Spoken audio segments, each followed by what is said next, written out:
Eh bien bonjour à tous et bienvenue dans cette toute nouvelle vidéo où on va passer en revue les sorties de ce mois de février 2025. J'espère que vous allez bien les amis. Aujourd'hui pas énormément de choses à raconter dans cette vidéo puisqu'il n'y aura qu'une seule sortie officielle de cartes en tout cas concernant ce mois de février 2025 avec l'arrivée du deck de structure des yeux bleus tant attendu je pense par rapport aux collectionneurs, aux joueurs de l'ancien temps et bien sûr aux joueurs les plus nostalgiques et assidus des yeux bleus. Je pense que beaucoup de personnes vont être hypées par ce deck, donc on passera en revue bien sûr quelques cartes qui sont à l'intérieur en espérant qu'il y ait de très bonnes réimpressions à l'intérieur. Il y a également un pack OTS Championship numéro 27 dont on va parler rapidement et enfin les accessoires Jadem qui sortiront en fin de mois février. Accrochez-vous, nous sommes donc partis pour cette vidéo, mais avant ça, n'oubliez surtout pas le petit like, l'abonnement si c'est toujours pas fait et bien sûr me lâcher un petit commentaire pour me dire lequel de ces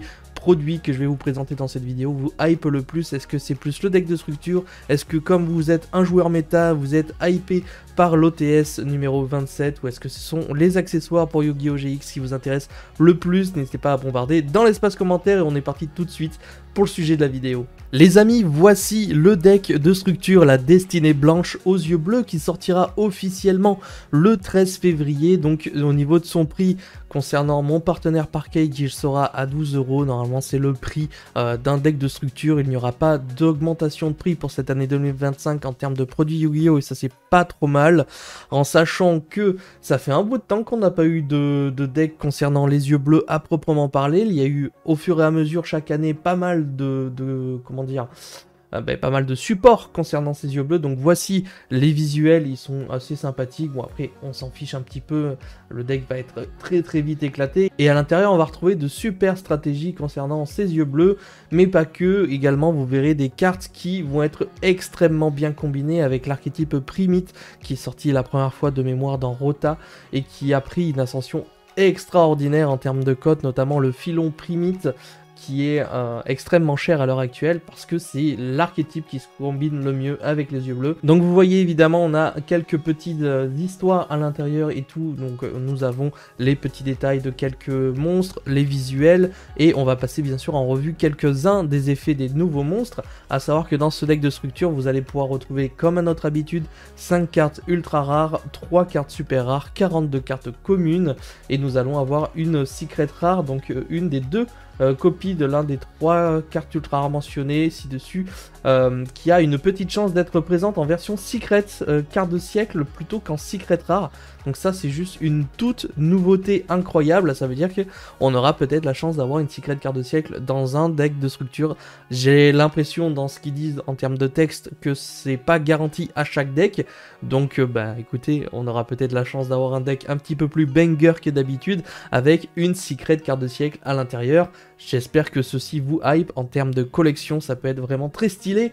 Et nous allons passer en revue tout de suite les cartes à l'intérieur de ce deck, je pense que c'est ça qui vous intéresse le plus. Au niveau de ces cartes, bien entendu, nous avons quelques petits visuels, donc on nous dit exactement la même chose, donc en TCG le format est différent qu'en OCG bien entendu.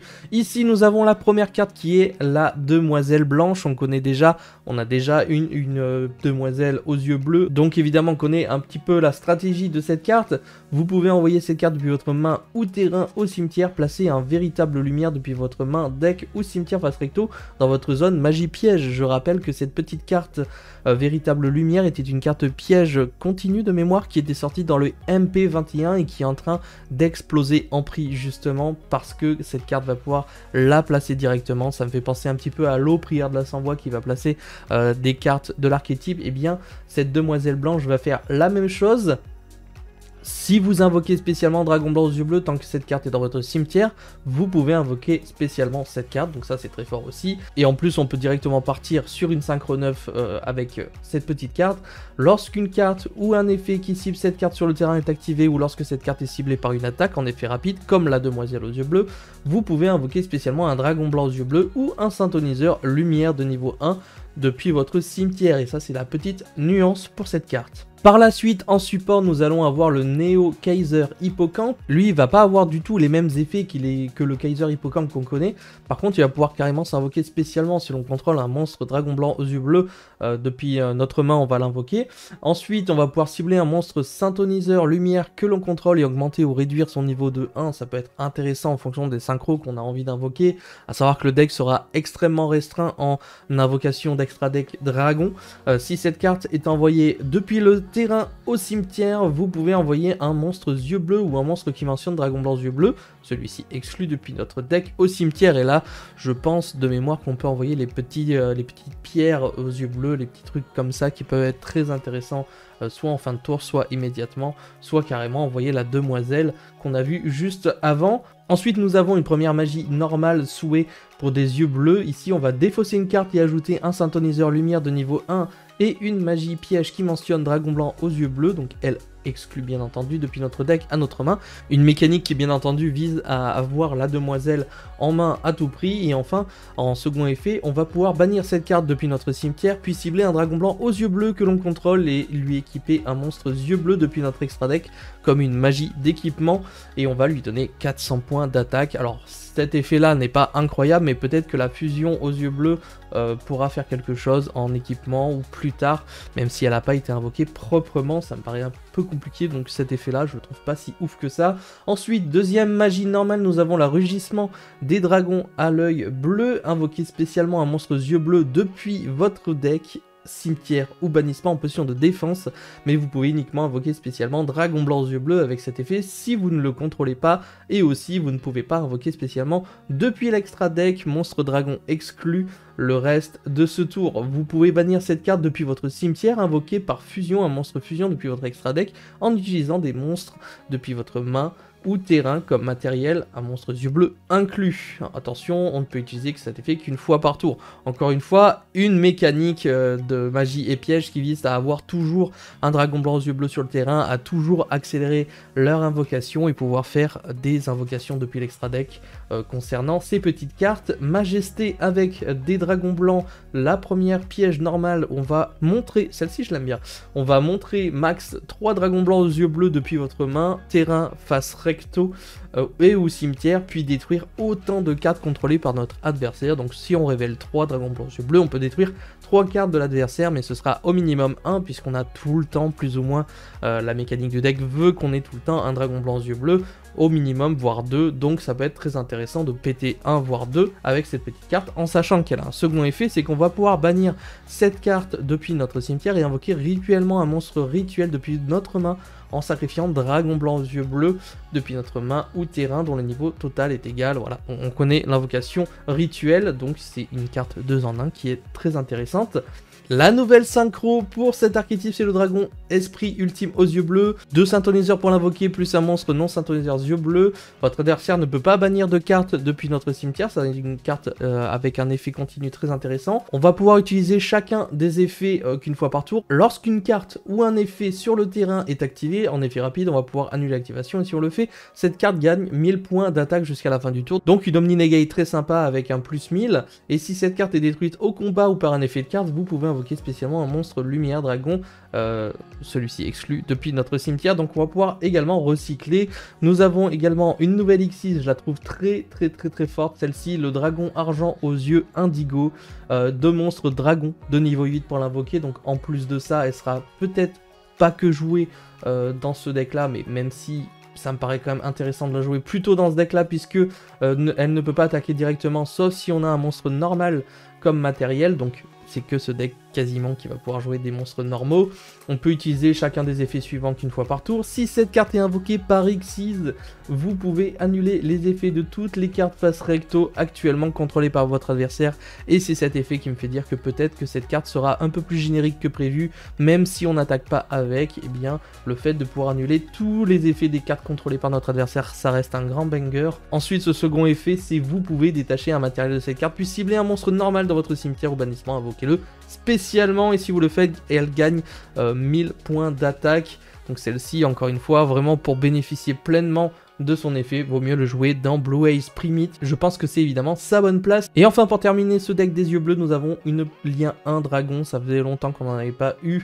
Donc ici, vous ne pouvez pas invoquer spécialement de monstre dragon exclu. Vous ne pouvez utiliser chacun des effets suivants qu'une fois par tour. Si cette carte est invoquée par lien, vous pouvez prendre un mausolée blanc depuis votre deck, soit ajouter-le à votre main, soit envoyer-le au cimetière. On sait qu'il a un effet au cimetière, donc ça peut être intéressant. Et enfin, vous pouvez sacrifier cette carte, invoquer spécialement un monstre yeux bleus depuis votre main ou cimetière, mais si vous l'invoquez spécialement un monstre à effet depuis le cimetière, il ne peut pas attaquer et aussi ses effets sont annulés. C'est pas grave, ça peut permettre de temps en temps de pouvoir ramener les matériels nécessaires pour faire soit une synchro, soit une Xyz. Vous l'aurez compris, une petite lien qui est capable de faire pas mal de choses à elle toute seule. Et je pense qu'il y aura de très bons combos qui vont pouvoir se découler de ce deck de structure des yeux bleus, en espérant que les petits détails vous auront fait plaisir. Bien entendu, il n'y a pas tout ici, c'est surtout les nouveautés, les bangers qui vont accélérer les mécaniques Blue Haze, mais on espère avoir de très bonnes réimpressions, notamment au niveau des yeux bleus, avec les sages aux yeux bleus, les petites cartes qui sont un petit peu plus rares, etc. Mais également, pourquoi pas, d'excellentes staples, comme peut-être le retour de Floraison de Cendres et Joyeux Printemps, Nibiru, Infini Éphémère, etc.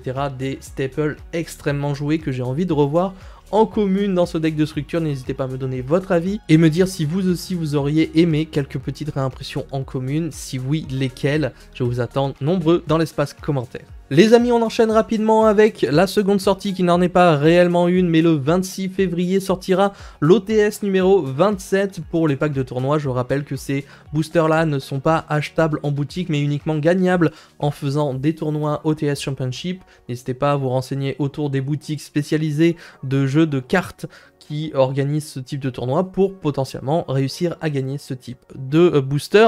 À savoir qu'il y a beaucoup de bonnes cartes à l'intérieur. Aujourd'hui, on nous annonce avec beaucoup d'intérêt, je pense, et après c'est normal, mais je trouve ça un petit peu dommage. La première ultimate, en tout cas, qui est annoncée dans ce booster, ce sera Sage avec des yeux bleus. Évidemment, à l'image du deck de structure qui sort dans le même mois, je trouve ça normal de pouvoir pimper ce deck et d'avoir accès à cette carte assez facilement. J'ai envie d'avoir évidemment deux autres ultimates très intéressantes concernant la méta.